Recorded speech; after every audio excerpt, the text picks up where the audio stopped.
Welcome to the Wrestling Council. I am your host, Comic Book Bob, joined as always by my good friend, Hollywood Frank. Maldacito is already here, man. Look at this. Yes. I'm here. What's up? Are you driving? Man. Are you driving, Maldacito? I'm usually driving home. Yeah. Yeah, superheroes and voodoo. Is this Oh my God. Yeah, but we are here. We're going to talk about all this week's news in wrestling. But yeah, this last weekend was we had Hell in a Cell, and it was a mixed bag, man. It was a mixed bag. What did you think? Stand back. There's a girl coming. There's a hurricane coming through. Jeez. I mean, dude, you know what would actually be cool is that if they actually brought him in to mentor her, that actually might kind of work. But yeah, I mean, either that or bring Molly Holly back, because I know she was talking Mighty about Molly, coming back, and Mighty Molly, yeah.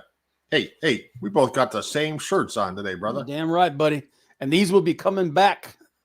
I gotta stop being lazy. I gotta get with Boogie and get all that stuff worked out. But anyway, yeah, so it's interesting week here. But I just got off work early, just got home. Good, man. Well, yeah, it's gonna be like I said, we got a lot to talk about. But as always, you know, here at the Wrestling Council, we just want to say, what's up? What's up? What's up? What's up? What's up? Hello. What's up? What's up? What up, baby? Yep. But so you watched Hell in a Cell, right? Yes. Mixed bag with Hell in a Cell. Some good matches. I mean, yeah. The main event I thought was really good. I mean, yeah. I think there were three really, really, really good matches. Actually, I should say there were four good matches. Bayley versus Belair the wrestling was good. I think all of them, the wrestling was like all but one. The wrestling was good. I was gonna say all of them, but I was like, wait a minute, let me couch that. Belair versus Bayley, the wrestling was good. Seth versus Cesaro, the wrestling was good. Rhea Ripley versus Charlotte, wrestling was good. Lashley versus McIntyre. That was probably the best match that Lashley's had in a long time. It was. But we'll get into that. But then, like I said, there's a lot to go. Good Lord, dude. I've got so many notes, dude. It's ridiculous. But as always, we are going to start off our show with our favorite segment, the good, the bad, and the ugly. Frankie went last week, so I'm going to go ahead and. Yeah, you got the odds. I got the evens. Yep. So this week, for me, my good. Nope, I'm not doing that to myself anymore. You know what? I actually have a little bit of hope going for it. But yeah, let's go to good, bad, and ugly. For me, the good for me was the Good Brothers returning to New Japan Pro Wrestling. They will be taking part in New Japan Strong's Tag Team Turbulence. Holy crap, man. That's going to be awesome. I just love the fact that, and now that travel is starting to slowly open up, we're going to start seeing more and more crossover. And I can't wait, dude. Like this year, I can't wait for this year's World Tag League, because I'm almost 100%. I'm almost 100% certain we're going to see the Good Brothers are definitely going to be in it. I think we might see the Bucks. We might see FTR.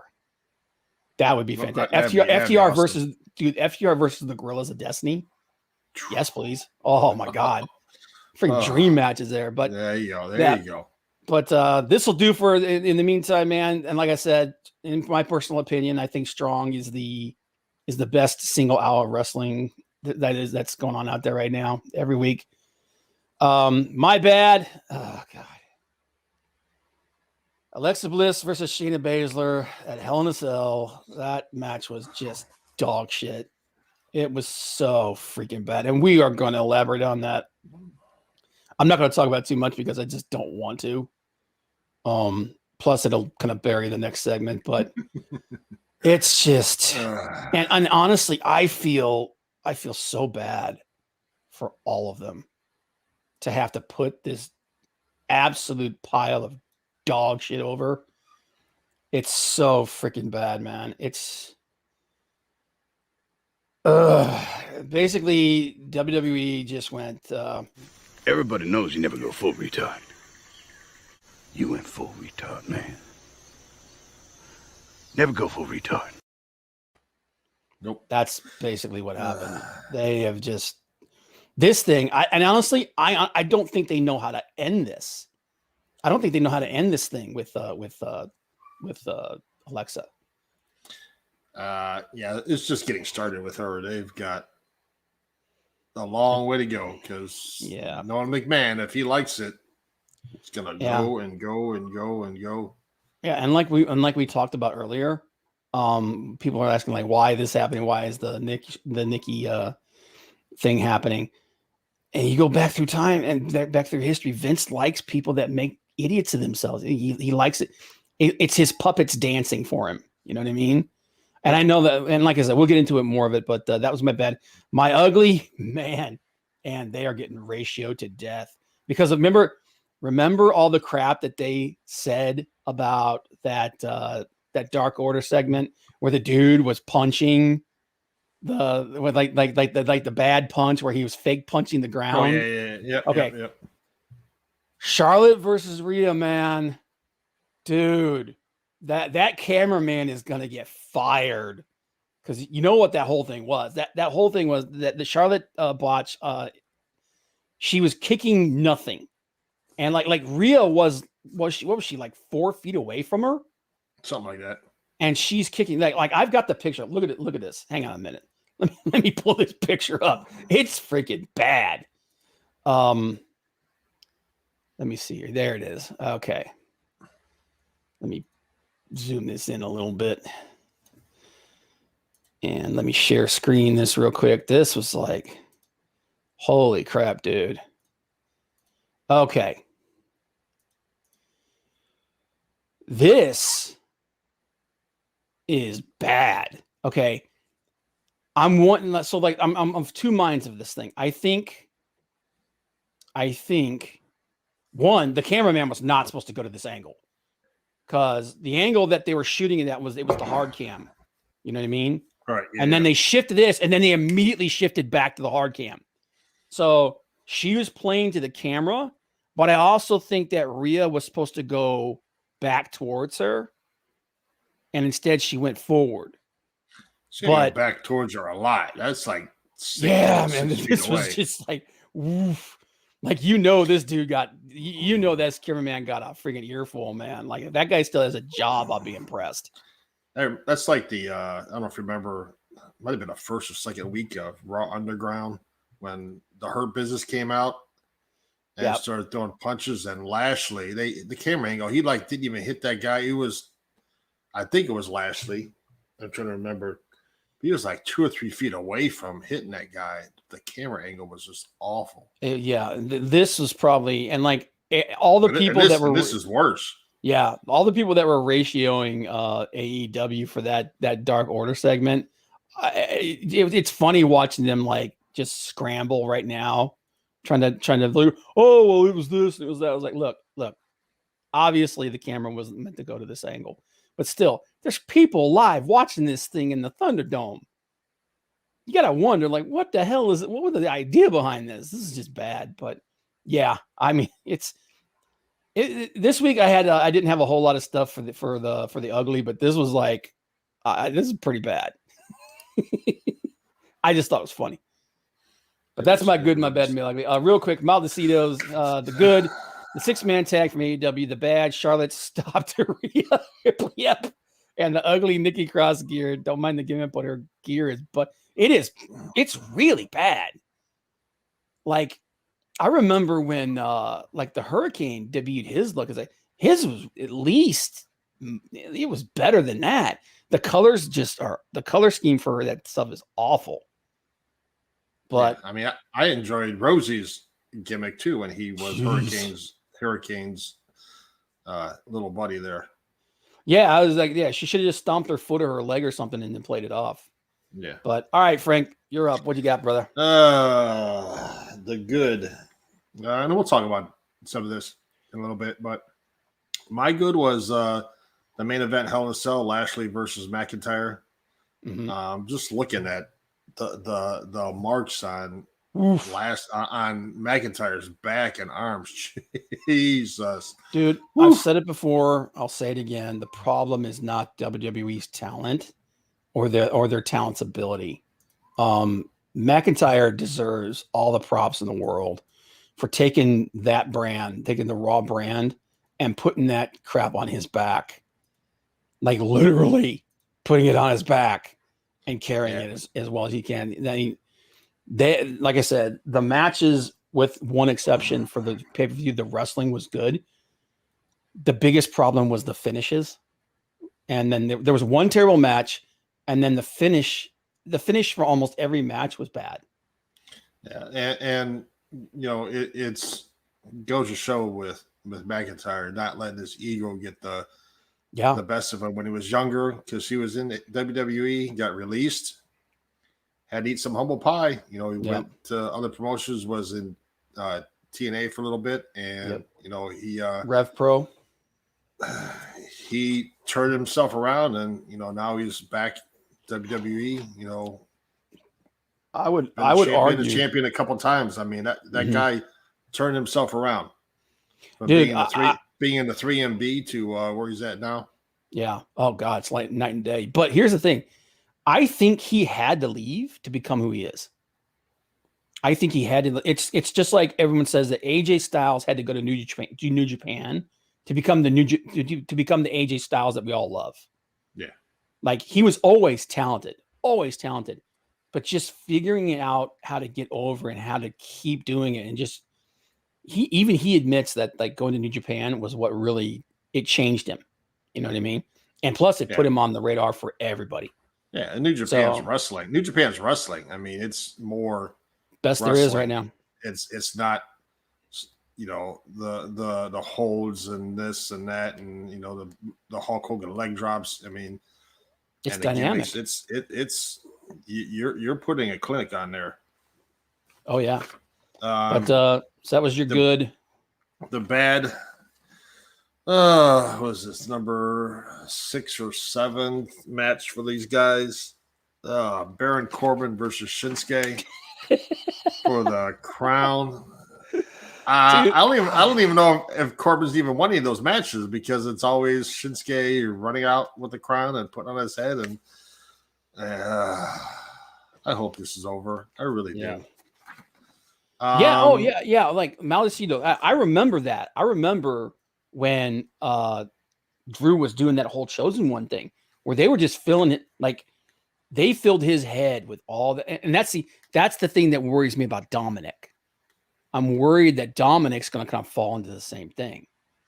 I think if his dad wasn't there, possibly, but with Ray being there and knowing the business being able to keep him grounded a little bit. That's true. But at the same time, it's like everyone talks about how, this person should have gone to WWE or NXT. Is like, dude, man, a lot of these guys, the reason why they're so good is because they had to eat a little bit of humble pie, and they went and they worked the circuit. That's why, like Eddie Kingston. The reason why Eddie Kingston is so good on a stick is because the dude never got the big call up. He had to get good. You know what I mean? That's why he's so freaking awesome on the stick. But and you got the guys in AEW, the Jungle Boys, the Darby Allins, the MJFs. They know they're good, but they know they have to put their time in to get better. Yep. They're not being called, like Maledicito said. They're not being called the Chosen One. Yeah. And Drew himself said that messed him up. So, but you're right, dude. Dominic is a good kid. He's got like you said, he's got one of the best people in the world looking out for him, which is his dad. And that's why I think Brock Anderson is going to end up good. Because he's got Arn. He's got his dad there. He's got Cody there. He's a dad. He's got Dustin. He's got his and like, dude. He's got that's a support network for building the star. And the only thing I would say right now is he does not need to be on TV. The match that he was in was decent, but he is so green, dude. Like I saw flashes of the same kind of brilliance that his dad has, but he needs to be developed, and he does not need to be on television right now. Yeah, So I hope they put don't him on just put him dark. out there. Put Not him even on dark. no, he doesn't need to be on dark either. He needs to be working. He needs to be working small venue matches. He needs to get that stuff under his belt. He needs to be cultivated. Yeah, more with the QT Marshall and the Cody Rhodes in their group. Yeah. On a personal note, another bad for me, unfortunately. Last Wednesday, I lost a friend of mine. She diagnosed with breast cancer a couple years ago. Somebody I met and actually went to Paris for my birthday and Barcelona a couple years ago, and had a great time. And 40 years old, unfortunately, passed away. Sarah Williams, gonna miss you. Had a great time over there, and have his guy New Angel, and fought a good fight, but it's unfortunate. Peace. What do you got for your ugly, bro? Ugly? Shayna Baszler versus I knew it's Alexa coming. Bliss at Hell in a Cell. Wow, dude. We're gonna spend a lot of time on that segment because it was so freaking bad. To go from how dominant she was in her NXT, or even when she got called up, and it was Extreme Rules. I can't remember what the pay-per-view was. It was Elimination Chamber. Elimination Chamber. She just dominated that match. She killed everybody. A couple years ago, Asuka. I think I can't remember if Alexa was in that match or not, but she just rolled through that match, and now a couple years later, she's just like, yeah, she's being hypnotized. She's losing. She's being hypnotized, and she's scared of a doll. It's so bad. But anyway, that's our good, the bad, the ugly, guys. All right. Thanks, Malacito. Thank you. I appreciate it, man. Appreciate that, man. And a little bit of news. Like I said, I am a New Japan guy. We're going to be talking about some New Japan here tonight.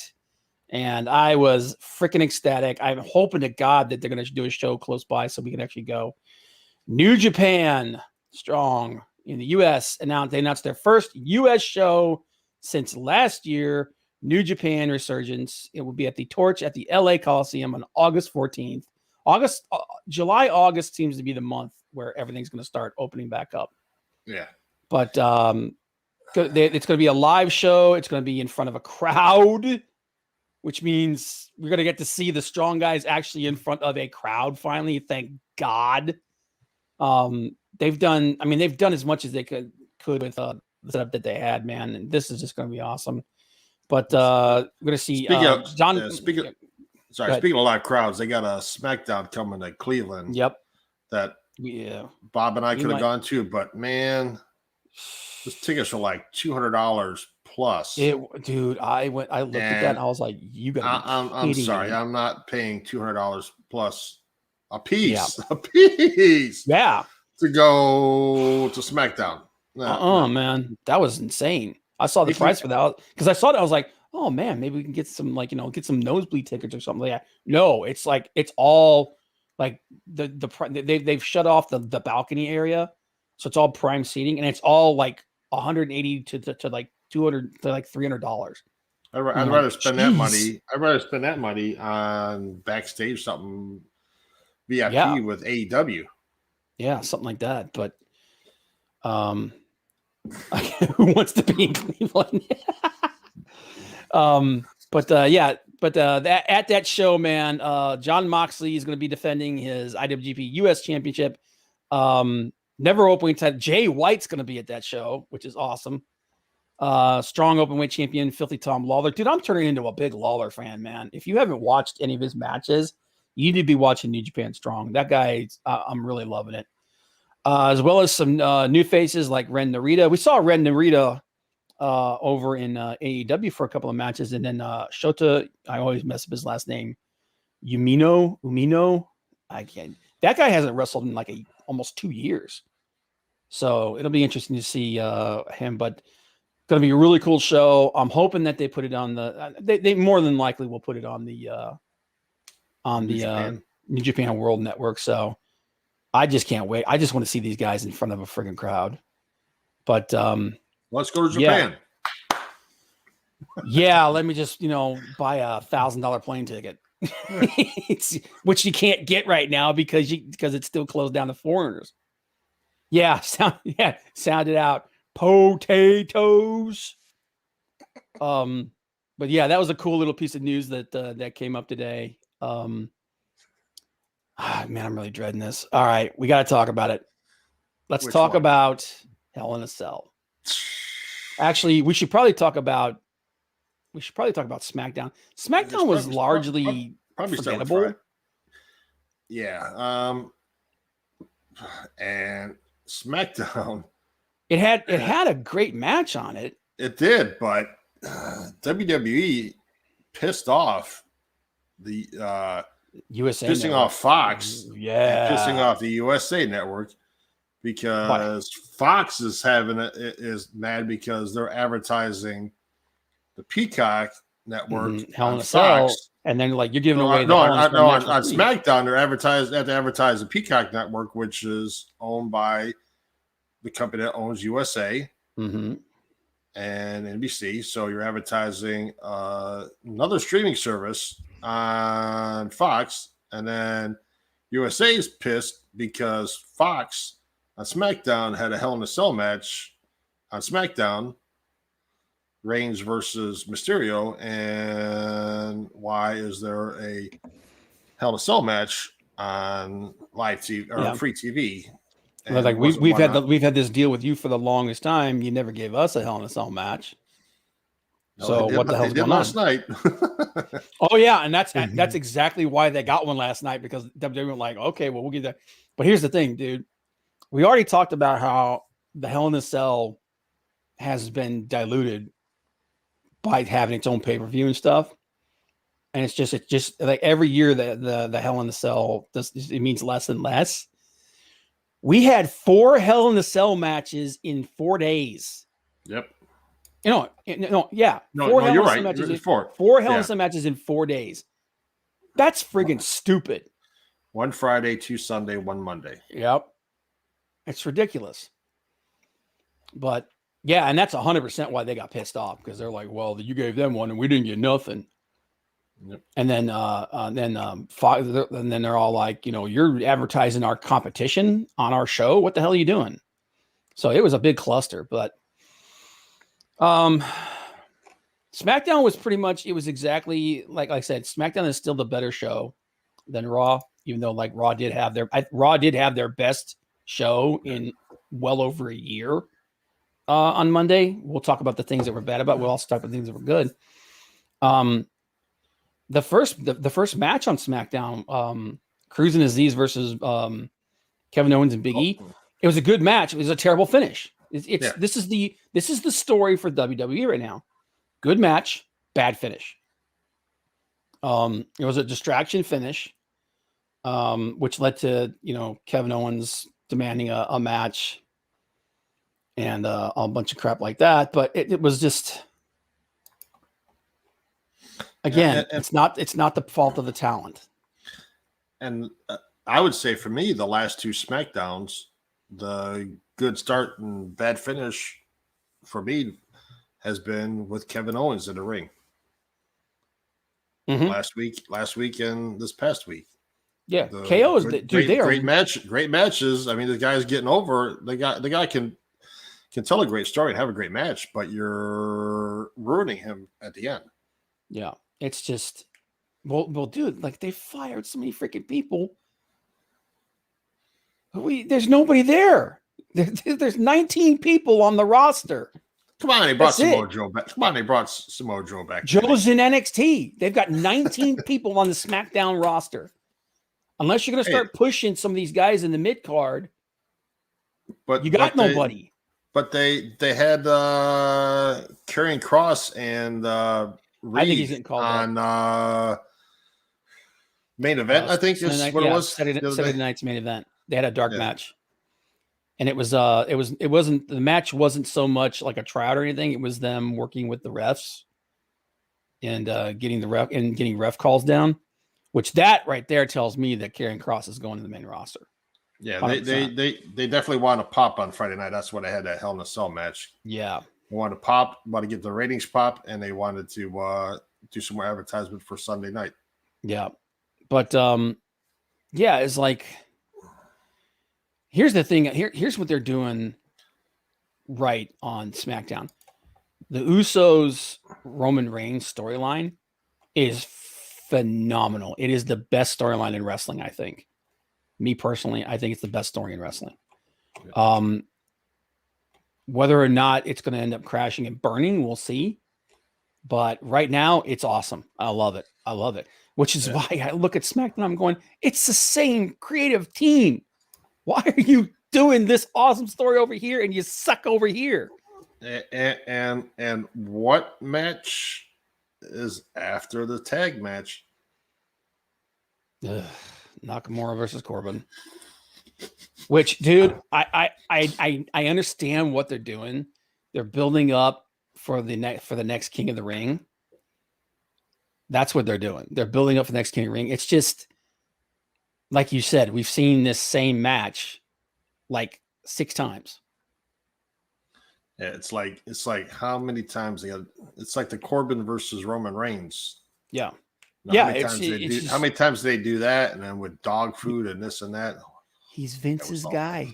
He's one of Vince's Corbin. guys. It's Corbin. I know. He's Vince's guy. Vince is super high on him. That's why he keeps putting him in stuff. But yeah, see, that's the thing though, Malacito. According to some of the reports, they say that Scarlett's not coming with him. Because here's the thing: Vince is not a fan of managers and valets. That's why he got rid of them all. He's not a fan. He's not a fan of it. That's why the whole thing with Andrade and Selena Vega, that was a big situation. Vince doesn't like valets and managers. That's why if you look at Paul Heyman, he's not his manager. He's not, obviously not a valet, but he's not his manager. He's his advocate. He basically talks for him, and that's it. Vince tolerates that because Paul kind of got a finger in him. We got to work around. Yeah, but the other one like that is MVP. Yeah, Lashley. That's it exactly. And MVP, he's not calling himself a manager. He's not calling. Yeah, he's actually. And here's the thing: MVP is actually still wrestling occasionally. He's a member of an organization. So and Lashley's not good on the mic. Not particularly. They're saying that because Scarlett just did a tryout for NXT to be in the ring. Because so if they bring him up, she ain't going to be with him. But the match was okay. It's just I don't give a shit. I love Nakamura. Corbin he's serviceable in the ring, but he's boring, man. I hate to say it because from what I understand, he's like a really nice guy and everyone loves him in the locker room and everything, but he's boring. Usos Reigns promo, the storyline, I thought was okay. So we all thought the whole thing with Otis was stupid. Yep. But this segment on SmackDown last week, I liked it, dude, because Otis absolutely freaking murdered Angelo Dawkins. He did. He went Roman Reigns, Brock Lesnar on him and just absolutely demolished him. It was impressive. It was like it reminded me of? It reminded me of Vader. And I'm glad they got something for Otis because with him and what's his name, Chad Gable. Remember? Yeah, no. His Tucker partner, Tucker. Yeah, him and Tucker. Yeah. it was okay, but then when they were a tag team, it was great. But when they broke them up, then you put the Money in the Bank. It was just briefcase on Otis, and it's like, okay. Now I was with Mandy, and it's like, Okay, we're just going. We don't need to rehash. We don't need to rehash the now crap you got of the past. now you got him with Shorty G. It's Chad Gable, not Chad Shorty Gable. G does not exist. It's working. I mean, Otis is getting over. He looks like a friggin' psychopath. Yeah, since he shaved his beard, Because he looks like a lunatic. Was he one of the ones with Keith Lee and them that they set back down for some more work? Otis? Was he That one was of the ones that set them? that was supposedly the reason why they took him off TV for a while. But I think it was just because they didn't have anything. They didn't have anything for him. Oh boy, we've heard that before. Yep. Welcome to Otisburg. I love it when you get comic book guys and wrestling crossing over into wrestling as well, man. But yeah, dude, I thought that was good. The Cesaro Seth promo, I mean, it was okay. Again, it's a feud that is played out, and I don't care. Right. But then the Hell in a Cell match, which closed it off, it was probably the shortest. I think it was just over. What was it, like 14 minutes or something like that? Something like that. Yeah, but for that 14 minutes, man, it was a good match. But I know why they didn't have it on the pay-per-view. They didn't want it overshadowing the Drew Lashley match. But it was a good match, and I loved the storytelling in it was so good because at the end, Jimmy raises Roman's hand. Like I said, that is the best storyline in wrestling today. But that was SmackDown. It was an okay show. It wasn't great, but it was okay. There's a lot of promos in this thing, man. Yeah. You knew that if you had McIntyre, Reigns versus Mysterio at Hell in a Cell, it wasn't going to be the main event. No, and I don't think that they wanted to put them on if it wasn't the main event because right now they're pushing Roman to the moon. Yeah, and you got him as the head of the table. You're going to push Lashley and McIntyre ahead of the head of the table and the man Roman Reigns. No. Yeah, but yeah, that was SmackDown. It was it was an okay show. Like I said, it's still next to NXT. I think it's the best show that W has. And then we had Hell in a Cell. And the story of the night for Hell in a Cell was really good in-ring work, dog shit finishes. Yep. It was just bad. It opened up with Bianca Belair versus Bayley. Again, really good match. The build-up for this match has just been terrible. Nobody cares. This feud needs to die. This needs to be the end of it. But from what Bianca said at the end of the match, and by the way, she screwed up. Which I mean, hey, it happens. But I think the way the promo was supposed to go is that she was supposed to put Bayley over by saying, "I'll never forget this match." But she said, "I'll never forgive you for this." So I think she just got her words crossed. I think she just wrestled it's a pretty long match. Yeah. Because there was only 5 matches on this pay-per-view. So yeah, there was Bayley, there was a Belair Bayley, Seth Cesaro. There were 6. Alexa. You had 3 women and 3 men.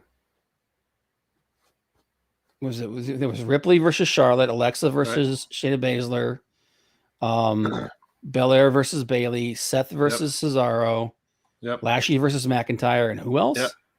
Kevin Owens versus Sami Zayn. Oh, Owens versus Zayn. That's right. Okay. But yeah, it was a good match. The finish wasn't particularly great. This was actually this was the only one that had a clean finish, wasn't it? Yeah, Belair, because Belair pinned her. Yeah, Belair pinned her in the center of the ring. The next match, which was Seth versus Cesaro,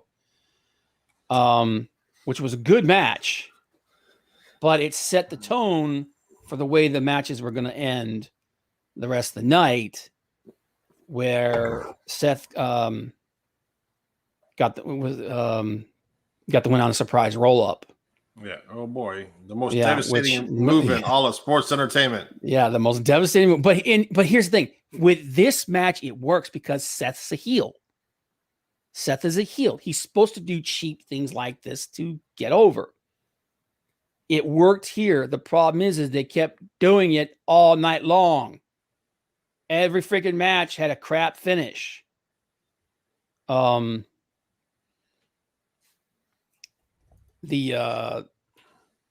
next match. Oh jeez. Oh, this is my ugly. Alexa Bliss versus Shayna Baszler. And this was just shit. I can't put it any other way. Alexa's hypnotizing people in this match, dude. She hypnotizes Nia and makes her slap Reginald, which why is Reginald still a thing? If he's going to be a wrestler, put him in the ring. Nah, Vince likes him. He's comic relief. What's he there for, though? Just to be there? Yeah. For the whole reason this is good shit. The whole reason they hired him is because he's supposed to be this amazing Cirque du Soleil athlete. No. But all he's doing is sitting around being a metrosexual. It's just the weirdest damn gimmick. Anyway. Alexa hypnotizes Nia and makes Reginald's like hiding his eyes from his like, oh, I don't want you to hypnotize me. And then she hypnotizes Shayna Baszler, who's getting her who's basically beating the shit out of her the whole this match was like 5 minutes. Yeah, something like that. Like 5-7 minutes, something like that. And she starts hypnotizing Shayna. Alexa hits the friggin' Twisted Bliss after hypnotizing Shayna and wins. Yep. Yeah, this was basically Shayna cashing the check. This was, and like I said, this is like we're talking about how Vince likes people making fools of themselves. And Bliss's dude thing is to start screaming, yelling during matches. Oh my god! At least there's one thing. I don't know if this is a positive or a negative. She's not using the Fiend's music anymore. She has her own music. She has new ring gear, if you can call it that. And that makes me think that they're getting ready to bring the Fiend back. Which, if this is the way they're booking stuff, I don't want him to come back. Yeah. And I hate being this negative, but God, it was so bad. And who knows where they're going with the doll? I mean, are they going to turn the doll into somebody? No. The doll is not. I don't think the doll is coming back. The reason why I don't think the doll is coming back is because that shit ain't gonna fly when they've got live crowds. Live crowds are gonna boo that to death. They're gonna boo all of this. They're gonna boo all of this to death. But that in particular, they would just destroy it. And yeah, honestly, I'm positive it's all negative. Yeah, it's so bad. And I feel bad because I like Alexa Bliss. I like Shayna Baszler. I don't, I mean, I've been very critical of Nia Jax, but I think she's probably a good person. She doesn't deserve to be in this garbage. It's the whole thing is just shit. It's so bad. And I don't want to be negative because, like, contrary to popular belief, I love the WWE. The fact that it's in the state that it's in is what makes me sad. Yeah, but I don't want to talk about this. I enjoyed Bliss more when she was with the Fiend, and it was just like, dude, a bit player there with the Fiend. But now that she's all out like this, it's just they should have just made her sister Abigail. Yep.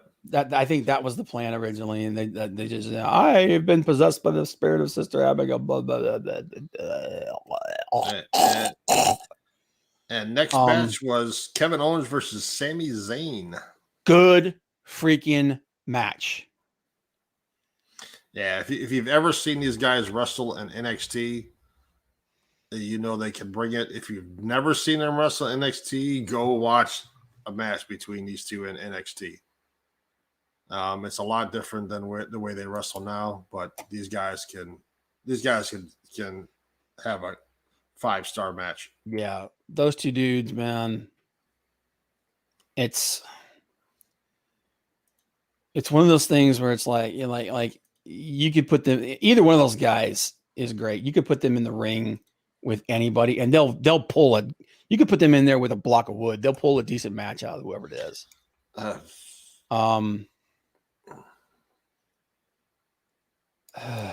Depends. I mean, yeah, you don't want to put them in a match with some people. And this was the only. Actually, I was incorrect. There were 2 matches. There were 2 matches that had did not have weird finishes. This was the other one. Yep. And this was arguably, in my personal opinion, I think this is the best match of the night. And Sammy got the friggin' pin. Yeah. That guy hasn't won a match in forever. I was so happy with this. This is the point where I was like, this pay-per-view is turning around. Because after that pile of monkey spunk that I watched, this was like being in the desert for 3 days and then finding a friggin' swimming pool filled with popsicles and friggin' ice water. It was just like, this is what wrestling is supposed to be. So that was awesome. And then we went to another good match with probably the worst finish of all of them that night. And that was Rhea Ripley versus Charlotte. And the worst camera angle. Oh my God. Yeah. You guys saw the camera angle. Despite that botch, and I put a lot of that on the camera guy because I think that they told her, hey, you're on the hard cam, make this look good. And she's like, oh, well, the camera's right there. And then instead they cut the one that was right next to him. But still, it was like, good Lord, there's 4.5, 5 feet in front of you. At least get closer to her. Really, really good match with probably the dumbest finish I've ever seen. And that's saying a lot. We've seen some stupid finishes. Basically, Rhea Ripley does the exact same thing that 90% of the wrestlers in the WWE have done, which is that she's going to put Charlotte through a table on the outside. How many matches have we seen where people do that and they don't call the match? She hits Charlotte. She doesn't even get her through the table. She hits her with that plastic cover on the desk, and she gets disqualified. And it wasn't even like she grabbed it and she baps her over there. She pulled it up and she hit her. Like she hit her trying to pull it off. Yeah. Now, what?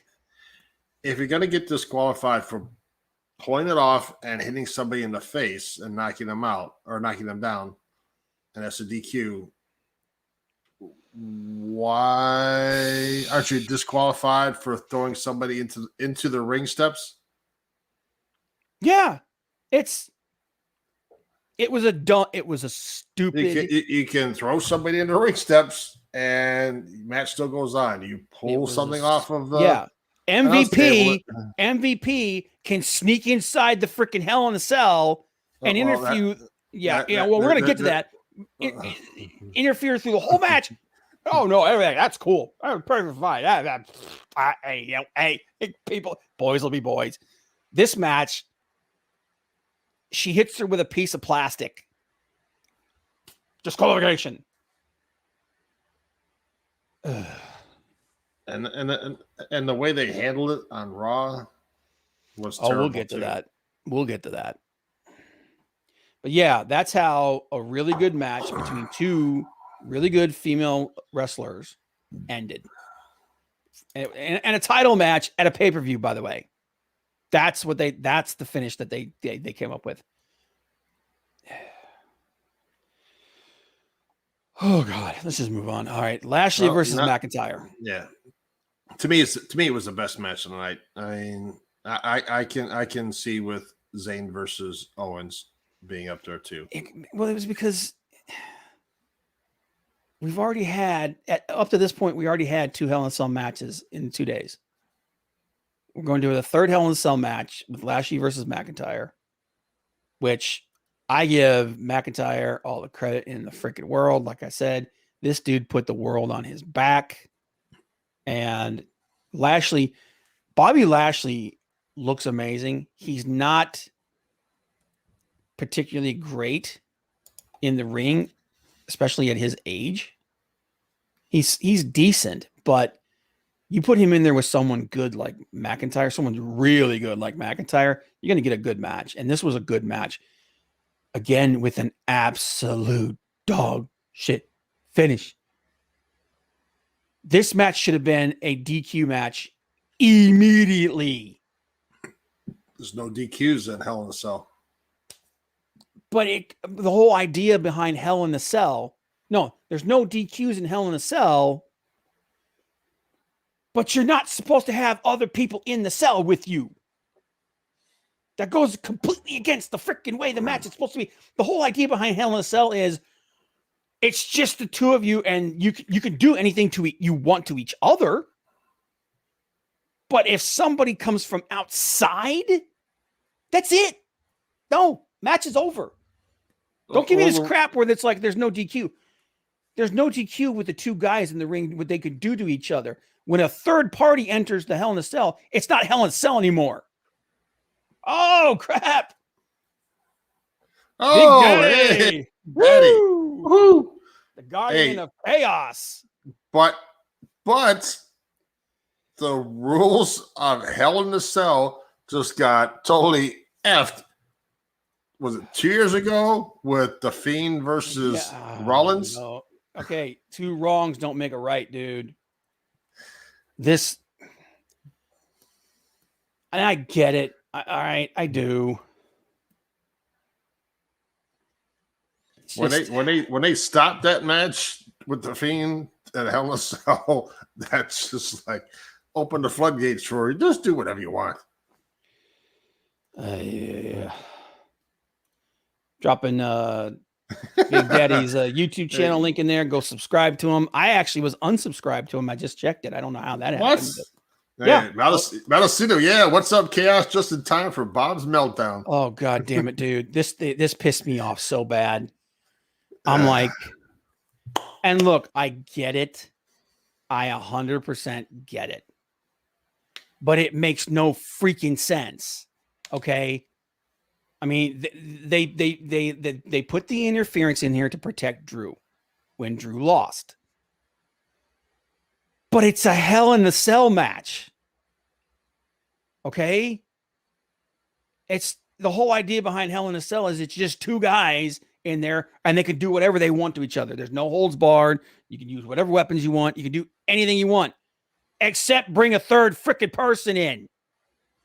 And not only that, but how long's he got to be in there interfering before the ref goes, hey, get the hell out of here? I mean, it's just it. Oh, they locked him in. Remember? They didn't weld the damn door shut and cover it with brick. Okay, it was just stupid. And we know. And look, and you don't really have to protect Drew in this anyway, because we all know he's going to SmackDown. We all know he's going to be feuding. That the whole reason they did this is so that here's what's going to happen. Drew's going to win King of the Ring. Okay, he's going to get the briefcase for the title shot. Talking about Money in the Bank or King Money in the Ring? Bank. I'm sorry. Because you got 2 different things you're talking about. Yeah, there. no, yeah, he's going to win. He's going to win Money in the Bank because that's what's coming. How's he going to do that? Because he lost on Monday Night Raw. No. Next week they're doing a final elimination qualifier. It's Drew versus it's Drew, Randy, and AJ are gonna vie. Randy's in. No, he's not. Yeah, he is. Randy won his match. Dude, next week I thought Randy won his match. No. It was it's let's see here, next week. Next week, Orton versus Drew versus AJ for the final spot in the Money in the Bank. Because he lost. It was Morton. It was Morrison because it was another distraction finish. Oh, that's right. All right. But anyway, it pissed me off because these guys, like, they beat the hell out of each other, dude. Like, you saw that picture that McIntyre posted. He looked like someone took a friggin' cheese grater to his back. And then you do this shitty finish like this. And again, like I said, I understand it. But if you're going to DQ the Fiend and Seth Rollins for using a friggin' sledgehammer in a Hell in a Cell match, 2 years ago, in which they tried to change it and say, no, that we stopped it because he couldn't continue. It was like, that's bullshit. We all saw it. A dude interfering in the middle of the damn through most of the match. It's stupid. I'm sorry. I don't like it when they take the rules and just go crumple that shit up and just throw it away. But I think you're 100% right, Maldacito, and I actually am down for that. I just want them to do it right. And so far that's one of the funnest things they're doing in WWE right now is RK Bro. But yeah, and I'm hoping that they use it to really put Riddle over because I think he needs it. But yeah, that was Hell in a Cell. Come on, on next week's Raw, it's going to be the modern day Maharaja is going to win.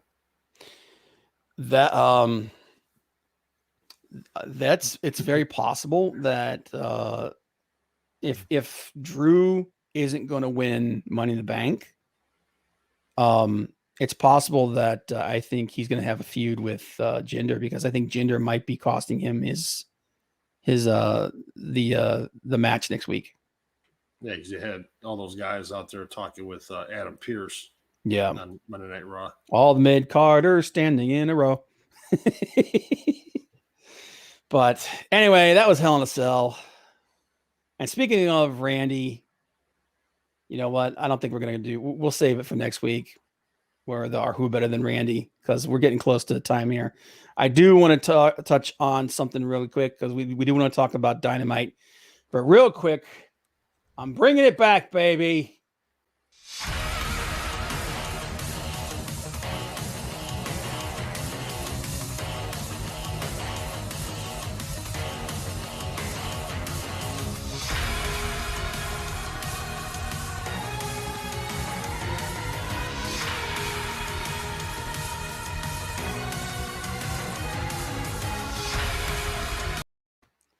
The New Japan Report.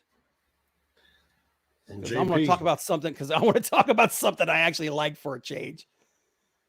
New Japan's Kazuna Road Tour continues. I actually managed to get caught up on New Japan this week, and I've never been so happy to watch some wrestling, dude. Right now they are on the Kazuna Road Tour, heading towards their next big show, which I could not tell you the name of right now because I don't have everything pulled up like I'm supposed to. But here we go. I believe it's heading towards Ignition. No, actually, Ignition is the Strong show. That's right. Actually, the next big show, I believe, is Summer Struggle in Sapporo. So that'll be interesting. But this week, we actually had a title defense this week for New Japan. We're going to do a tour review for the Super 7 figurines. You got to talk to the Fig Freak about that, man. That's kind of his thing, but I'll have to look into it. But New Japan Report this week, guys. Never been so happy to be back watching New Japan. Like I said, I had to get caught up. I hadn't watched them in almost a month, but this show started off really cool. I love watching the Young Lions. Some people think that those matches are boring. I just love seeing these guys develop. But opening match saw Taichi from Suzuki Gun defeating Yuya Uemura. Taichi using his version of the Last Ride.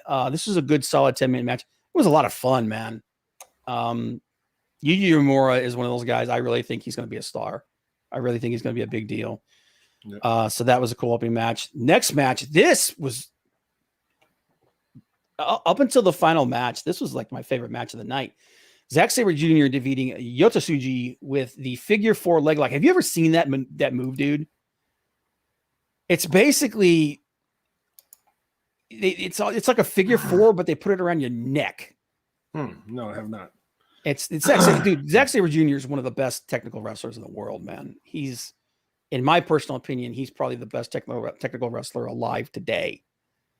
But he pulled a really, this was a pretty good sized long match, man. It was all close to 15 minutes. But nice. Again, I'm a big fan of the Young Lion matches, man. I just love it. The fact that they're in stripped down gear, they're using basic maneuvers, but they're basically teaching them how to wrestle right before they go out and start finding their own signature moves. It's just, I love it. And any chance to watch Zack Sabre Jr. In a match is awesome. Next up, we had an 8-man tag. Chaos, represented by Toru Yano, Kazuchika Okada, Sho, and Yo, defeated Bullet Club, who consisted of Jado, Gato, El Phantasmo, and Taiji Ishimori, the Bone Soldier. I love saying that. Or as I like to call him, the most muscular small man in the world. Yo got the pin on Gato after a 3K. This was actually a really pretty short match. It was about 10 minutes long, but it was all right. I mean, these 8-man tag matches, they usually devolve a little bit, but they can be fun. Next match saw Yuji Nagata, Satoshi Kojima, Hiroshi Tenzan, and Kota Ibushi, who's the youngest dude in all the other guys are about 10, 15 years older than he is. Defeating Los Ingobernables de Japón, consisting of Bushi, Sanada, Tetsuya Naito, and the IWGP World Heavyweight Champion Shingo Takagi, the Dragon. I love that guy. That's my favorite wrestler to watch right now, man. If you did not see that match between him and Kazuchika Okada, where he won the vacated world title that Will Ospreay had to drop, that's probably the best match I've seen all year. Kojima got the pin on Bushi with the lariat. It was close to 20 minutes. I think it was like 18, 19 minutes. But the match that was probably my favorite match of the night. But like I said, other than the Young Lions match, never open weight 6-man tag. And this is the reason why I call it the 6-man tag, because they call it a 6-man tag. Okay. So all these people say, no, man, it's a 3-man, it's the 3-man tag team title. But no, it's called the 6-man tag team championship. It's the never open weight 6-man tag team championship. That's what they call it. Stop giving me shit. But Chaos, represented by Tomohiro Ishii, Hiroki Goto, who I think is one of the most underrated wrestlers in the world, and Yoshihashi defeated Bullet Club. Bullet Club had a bad night, man. Bullet Club's Evil, Yujiro Takahashi, and Dick Togo. Let's see. You mean it ain't like there's like here where the kids only care about getting in their moves before learning fundamentals? You don't say, what a crazy idea. Yeah, dude. Like they probably have the best system for bringing up young talent over in New Japan, man. And when you got people like friggin' Shibata, Katsuyori Shibata teaching you, I mean, my God, you're going to be awesome. But really fun thing about this was Piter was back with Yujiro. Yujiro, the Tokyo Pimp, had the hottest woman in professional wrestling, I believe, in Piter. So that was cool. She's such a big part of his gimmick, too. I didn't say nothing, Bob. Why are you yelling at me? Bob likes I was just excited, man. I love New Japan is such a different animal from the wrestling world over here, man. It really did. I credit New Japan for reinvigorating my interest in wrestling, but this was a really fun match, man. These three guys, like I've never been a big fan of Yoshihashi. I've always thought he was very middle of the road. To me, he's kind of like the Baron Corbin of New Japan. But since becoming part of the 6-man tag championship with Ishii. With Ishii, actually, I keep mispronouncing his name. It's Ishii and Goto. He's really elevated his game, and my God, you're in there with Ishii and Goto. I mean, they're two of the best wrestlers in the world. This is one of the reasons why I really, really hope this thing with AEW and New Japan, I really hope it takes off, because there are so many guys over there that are just so freaking good, and most of the wrestling world don't know they exist. I want the rest of the world to know who these guys are. Tomohiro Ishii is, in my personal opinion, one of the best wrestlers to ever live. And it's that token, I hope that sorry, I didn't mean to cut you off. Daniel Bryan just says McMahon just goes to New Japan himself. Dude, the thing with Bryan is he could leave. I put him in the same boat as Jericho. If Chris Jericho, because his contract is up with AEW in like another year and a half, 2 years or something like that. If he wants to go back and finish his career in WWE, Vince will take him back in a heartbeat. But Brian, same thing with Daniel Bryan. He needs to just go. If he wants to go to New Japan, if he wants to go to New Japan, he needs to go. Yeah, and forget McMahon. Because here's the thing, they'll take him back no matter. Of course they will. Oh God, dude, you drooling at the match possibilities? Yes, I am.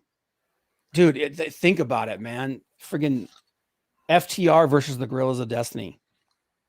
That match alone, I would be like, sign me up. Yeah. You know? And Maldacino, Bob's like Brick Tanlin from Anchorman. He likes loud noises. Yeah. Scary noises. Loud noises. I don't know what we're arguing about. Bob killed a guy. Yeah. Ate him too. The cool thing about after this match, this was a really long match, by the way. This was over half an hour. That's how long this 6-man tag went on. It was really good. After the match, the third generation, which consists of Kojima, Tenzan, and Nagata, challenged them for the 6-man tag titles. And the way it went down was awesome. Basically, Yuji Nagata, who's just like, Yuji Nagata's like the meanest old dude next to Murder Grandpa.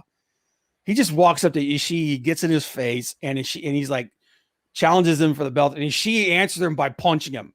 He's just like, all right, boom. And then Nagata turns around and he cracks Ishii back and knocks him on his ass. So yes, I love Lamp. My God, that was such a stupid joke. But yeah, that's your New Japan report, guys. I'll have another one next week. This was awesome. Oh, by the way, tomorrow on the Kazuna World Tour, we are getting another championship match. It is the IWGP Junior Heavyweight Tag Team Championship. Sho and Yo, the current champions, versus Bullet Club's Taiji Ishimori and El Phantasmo. That's something that's been leading up to. That's going to be a really good match. Sho is one of those guys that his stock, after Yo was injured all of last year, Sho was a singles guy. He had a series of matches with Shingo Takagi that were just fan-freaking-tastic. That dude's stock really, really went up. Taiji Ishimori is like Japan's version of Rey Mysterio. If you've ever seen this dude wrestle, he's just like a freaking whirling dervish. El Phantasmo is a good technical wrestler, and Yo is not far behind Sho. So this is going to be this will be a fun match. So if you own New Japan World, you got to watch this match. But that's New Japan for this week. Let's end on a high note. Let's end on AEW, man. I don't want to talk about Raw. Yeah. AEW. First match of the night. AEW. MMA cage fight. Hager versus Wardlow. This was better than I think. Okay. I understand the problems that people have with it. This was better than I thought it was going to be. So, yeah. Wait a minute, why am I not? It's not letting me put you up here. There you go. Take it away. All right, so AEW Hager versus Wardlow MMA match at 6-sided ring, and actually not too bad. You know, Wardlow's not an MMA guy; it's all Hager has that background there. So, not a long match. I mean, you got One guy's MMA, one guy's not, so it's not going to be really long. It's back and forth a little bit, and then Hager wins with a submission choke. Well, he put it on a choke on Wardlow. Wardlow escaped, and then Hager dropped him with the Orange and applied the triangle again, and this time the referee stopped it. And actually, Hager was going to shake Wardlow's hand after the match, but Pinnacle came out and attacked him, and even attacked Dean Malenko, got a cheap shot on him. So yeah, dude. Oh my god, dude. I saw that. Like, people were talking about, dude, that bump he took. Because here's the thing about what is it that Malenko has? It's the same thing that that Michael J. Fox has, isn't it? Cerebral palsy. Parkinson's. Yeah, he has Parkinson's, dude. He took a bump and a half. He did. Like, it looked like they killed him. So I was like, geez, dude, that was the most uncomfortable bump I've seen since Sting took that bump to prove that he was okay a couple like 2 months ago. I was like, damn. Like, everybody was talking about that bump. Yeah, and then Sammy Guevara came out and made the save, and they're setting up this Guevara versus MJF soon. Yeah. Do you think Sammy gets the first pin on MJF? Depends. That'd be a hell of a way to put Sammy over. Depends. If you have the rest of Pinnacle coming out, then no, it's going to be MJF with the win.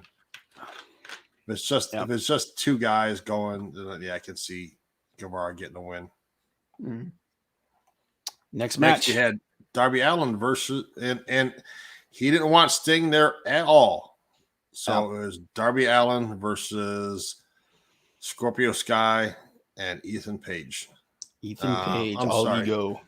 And doesn't matter how good Darby Allin is, he's not taking these two guys on by himself and getting a win. Yeah, I don't know. I don't really know what the idea behind this match was, other than letting Darby and letting what are they calling their team now? The men of the year. Men of the year. Yep. Yeah. This is an easy way to let Sky and Page get a win over Darby without weakening Darby. And it was, I don't know. And you know what? And it's just, what was the purpose behind this match? It just didn't make any sense to me. Great. I mean, Darby can go and he can throw everything in the kitchen sink out there at you, and he can make it happen. But you're not helping get him over. To me, honestly, I don't think you help get him over by having him wrestle these two guys. I mean, it doesn't serve any purpose. Like you said, why? I mean, you have the heels have the advantage, so they win. What advantage do they get out of it? You beat up Darby Allin. It's a win for them. I mean, I see more advantage for them than for Darby. It's a win for them, but it was just, there's no purpose behind this. They've already had the tag match and they won. They beat Men of the Year. So what's the point? I don't know. It just seemed like a throwaway match to me. And next was Orange Pockets versus Cesar Bonino. Pockets versus Cesar Bonito, dude. The best thing about this match was Peter Avalon at the end holding Cesar Bonito, going, "No." Dude, the Wingmen are turning into one of the funniest mid-card factions in wrestling, dude. I would not be surprised if these guys end up like New Day, where they're so funny and they're so that they just end up getting over and they end up moving up the card. Yeah, I would not be surprised, because I literally was belly laughing at that segment. Just he's like, no. and they're definitely getting over. I mean, they're Yeah. they're going this way. So Yeah. they're making a name for themselves, and they'll be up there. I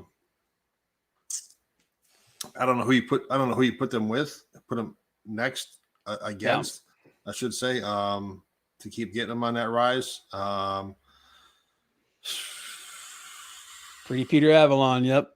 Maybe you put them against Penta and Phoenix when they come back. I don't know. Who put who against them? The wingmen? The wingmen. Penta and Phoenix? It depends on how you murder the. Well, I mean, it depends on you. Well, I mean, it depends on if they move up the card. Yeah. Right. But, yeah. But I don't know who you put against. I don't know who you. Maybe you put them against the Dark Order to move them up. Give them some time there. Jurassic Express. I think honestly, I think Jurassic Express. I think they're starting to transition them away from being a tag team. And I think they're starting to transition Jungle Boy away from them. Yeah. I was going to say that because I see Jungle Boy splitting a little bit more of a singles guy. Mm-hmm. You're not going to put him. You're not going to put him against Luchasaurus and Marco Stunt. Yeah. Well, I mean, you could. Why not? You could. I mean, when's the last time Marco Stunt even wrestled? It was like months ago. I have no idea. I don't even know if the guy is injured or what. I haven't seen. I think he does stuff on. I think he still does stuff on Dark, but he might. Yeah. The next you had your son of the Enforcer, Cody Rhodes and Brock Anderson versus QT Marshall and Aaron Solo. Man, Brock looks so much like his friggin' dad, dude. Oh, yeah. If you go back, if you ever get a chance to, there's a video package. It was the first video package that Arn Anderson ever did for the National Wrestling Alliance, and it was him announcing that he was going to be on the show that they had. What was the show that they had? It was every Saturday. It wasn't the NWA Power. NWA Power was the show that Billy Corgan created. But it was anyway, he announced that he was gonna be there. He looks so much like his freaking dad. Oh my god, he does. Oh my god. It's like they cloned him. The only difference we were talking, like the only thing he needs to do, I would take him off now that he's had his match. You see this bag of Sun Chips? Green. That's what Brock Anderson is. Green. He's super green, but I saw little glimpses of his dad in him and little glimpses of brilliance when he did that. Remember he put his hand, how he like deliberately placed his hand flat on the mat and then stomped it with his boot. That's his dad's move. That's 100% Arn Anderson right there, man. And he's going to be like he's not going to be super ripped. Okay. I mean, he could be, but he's not going to be. He's going to be like FTR. He's going to be like his dad. He's going to be a big, stocky guy. He's going to have the classic wrestler's physique. Yep. But I'm going to tell you right now, he's got one of the best people in the world in his dad training him. He's got Dustin. He's got Dustin training him. He's surrounded by the right people. If he puts on another 20 pounds of just upper body muscle, just thicken out his chest, thicken out his shoulders. And I really think they need to keep him off television and just train the shit out of him for the next 6 months or so and get him some, he needs some low level matches. He needs some matches he needs to go on the circuit, man. He needs to go on the indies and just pay his dues just like everybody else. But if he goes old school and we could see he could be the next Arn Anderson. Yeah. He's got that look. And that's one thing I would say AEW's I give them an advantage over WWE, at least the main wrestling. I'm not talking NXT, WWE, I'm talking Raw and SmackDown, is McMahon controls everything. Yeah. not in AEW. AEW's got, I mean, love him or hate him. I mean, AEW's got Jericho. They've got Arn. They've got Tully. They've got FTR over there. They've got Dustin. They've got Cody. They've got these guys, even QT Marshall. They've got these guys that can work. Frankie Kazarian, Christopher Daniels. They've got these guys that can work with the younger talent and help get them over and get them working and keep it and turn them from green to being good. Where WWE, if you're called up, Rey Mysterio, I mean, you got Dominic. If it wasn't for his father being there, I'd be really scared. I'd be nervous for the kid. But you got to have, if you have all that talent in AEW that can help make these guys better. They're making Jungle Boy better. You had all this talent with Thunder Rosa and Selena Deeb that helped get Britt Baker, to where she's the women's champion now. Cody Anderson, Pillman, 3 out of 4 ain't bad. Yeah, but Rose and Anderson defeated Solo and QT. It was an okay match. It wasn't great. Like I said, there were glimpses of brilliance. One thing I didn't like, and this is something, again, we gotta keep reminding ourselves that AEW is barely 2 years old. Yep. Okay, they're still figuring a lot of stuff out. They were in the middle of doing a really cool like father-son moment in the ring, and they cut away to Vicky Guerrero and Andrade doing it. Like, no, you need to let that moment in the ring happen. That's how you kind of build that connection and everything. And that was one thing that kind of bothered me about this show. I was like, no, why did you do that? You're trying to build this thing, why are you going to cut away like that? So that kind of sucked, but this match was exactly what I thought it was going to be. It was a couple of developmental guys in there with a couple of legit pros. And here's the thing though, man, I like QT Marshall. He's very solid in the ring. He's very vanilla though. But I do like that they're trying to build these guys up and put these guys over. I really want Brock Anderson to be a big deal. Yeah. But like you said, he's got the right kind of people behind him, and hopefully, he develops the way that we all hope he does. Okay, next match. Julia Hart with the Varsity Blondes versus returning Penelope Ford. What was Penelope? Oh, was she out? Was she injured or something? Who knows? Or I think it was just storyline related, right? Yeah, probably storyline related. She hadn't wrestled in a while. I mean, they really haven't done a whole lot with her and what's his name, Sabin, lately. But it's her first return to ring action battling Julia Hart. I don't know a whole lot about Julia, but Julia's only 19 years old, so doesn't have a whole lot of ring experience. Young, dude. Yeah. She's super, super young. Yeah, 19. I mean, how much wrestling experience do you have at 19 years old? Yeah. Dude, well, I mean, there were some guys that had 2 or 3 years at that point. But she probably just got into it. Yeah. But then after the match, Miro came out and started beating down Ford and Garrison. Garrison and Pillman, I should say. This scares me. I'm really hoping that we're not going to get some weird WWE style infatuation thing. You know what I mean? Yeah. I'm hoping they don't do a storyline like that. Because I thought it was where Miro was pissed off at Sabin. Yeah.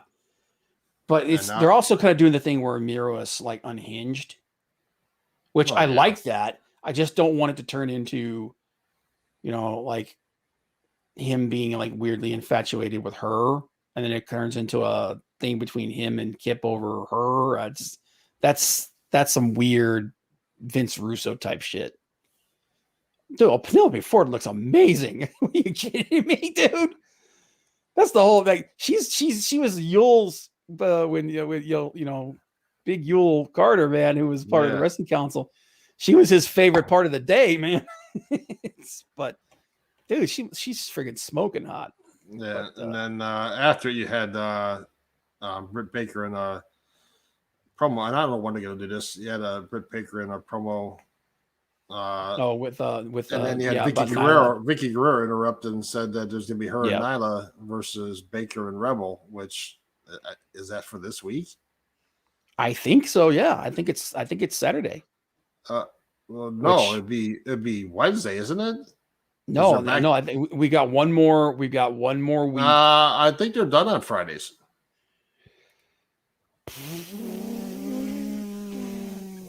Keep talking. I'm gonna look it up. I'll look it up. I think they're done on Fridays. I think this was their last Friday. Was this past Friday? I could be wrong. And sometimes I am, but and then last, but certainly not least, the 6-man tag match ended the show with Penta El Zero Miedo, Eddie Kingston, and Frankie Kazarian versus Matt Jackson and the Good Brothers. Woo-hoo. Your boy. This was a good match. It's fun. It is Saturday, dude. By the way, I think this is the last one, June 26th. Okay, yeah. The Elite Hunter Frankie Kazarian came out and helped those guys last week, so they set up the match for this week. It's good to see the Good Brothers back again. Yep. And with the Young Bucks, when Don Callis and all them coming out. So it was a good back and forth match. Everybody getting their moves in. Penta with his Miedo. Zero Miedo. I can't even do it.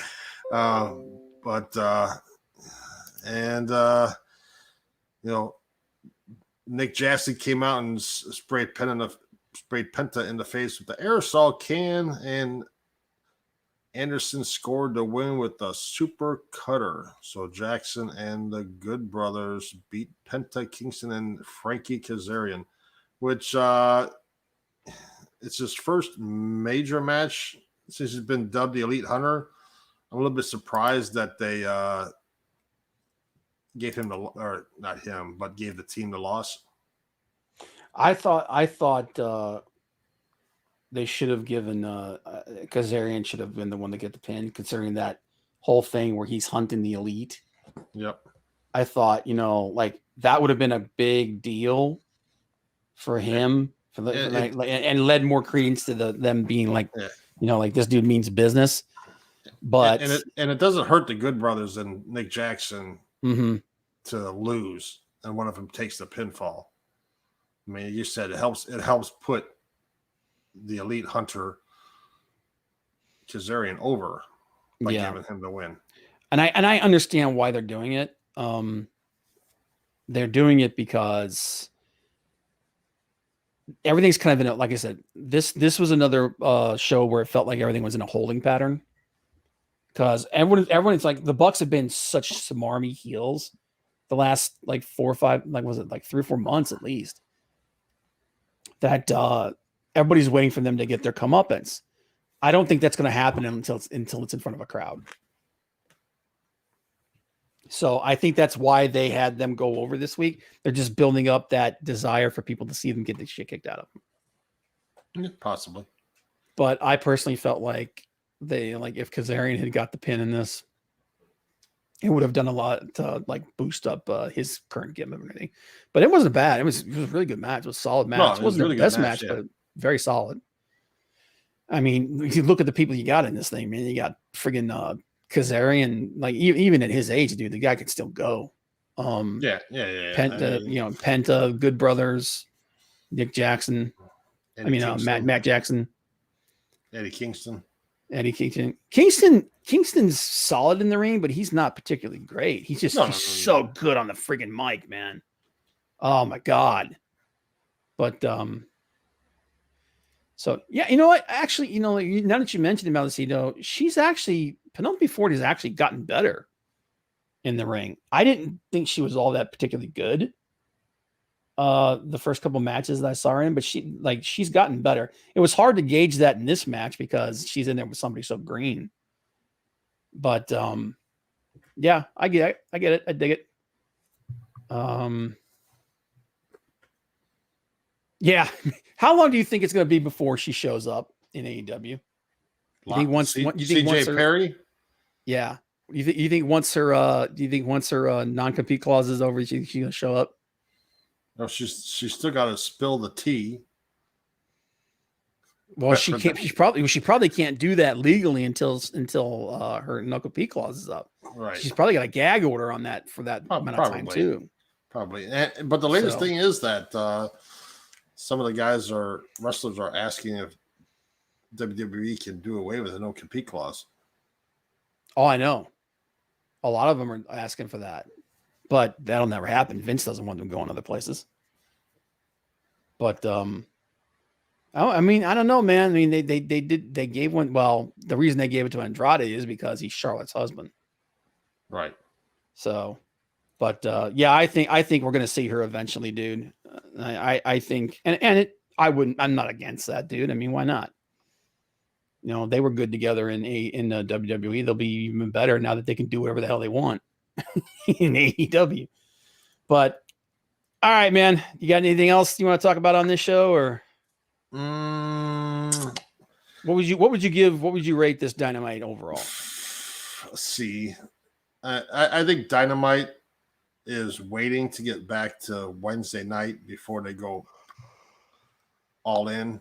And have a show. because that's where their bread and butter is on Wednesday night. Yeah, that's where they establish themselves.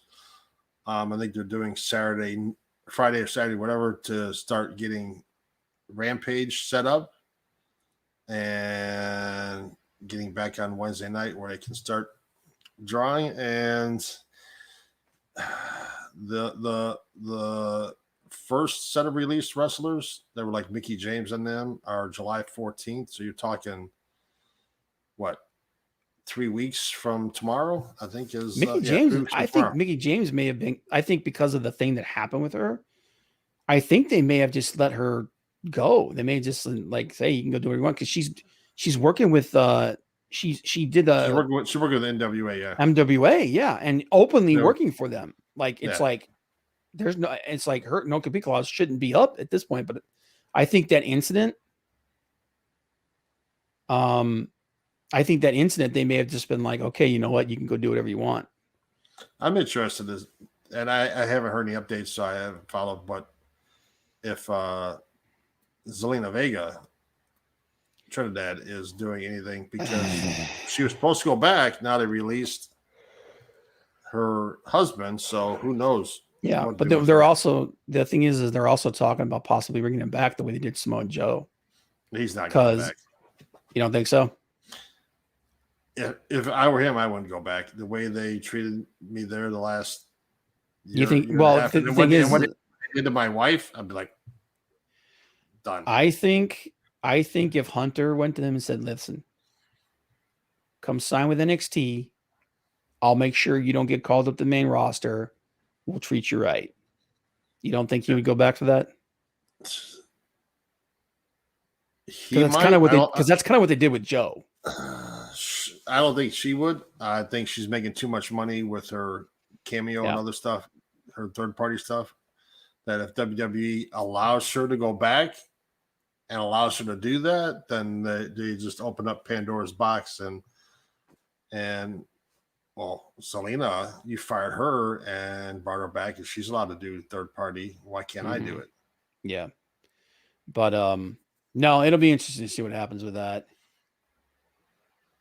I'm looking forward to it. I'm looking forward. Yeah. I don't expect Jungle Boy's not going to win, but I'm looking forward to Jungle Boy versus Kenny Omega. It's going to be a good match. Yep. But all right, I think that's a good place to wrap it up. We went over quite a bit here, but there was just so much stuff to talk about. And we didn't even talk about Raw and Dewdrop. Oh God, I don't. We'll talk about it next week. Maybe that'll be next week, but that'll be next week's Raw. Then I might do a separate video in the middle of the week. But anyway, thanks for being here with the guys. Appreciate it, Maldecito, Big Daddy, appreciate it, and let everybody know about the show, man. We're trying to get this thing back to what it was before. Keep watching your wrestling, guys. make sure you watch New Japan Strong this week. It's going to be awesome. Watch that IWGP Junior Heavyweight Tag Team Championship tomorrow. It's going to be fantastic. And we will see you guys next week. Out.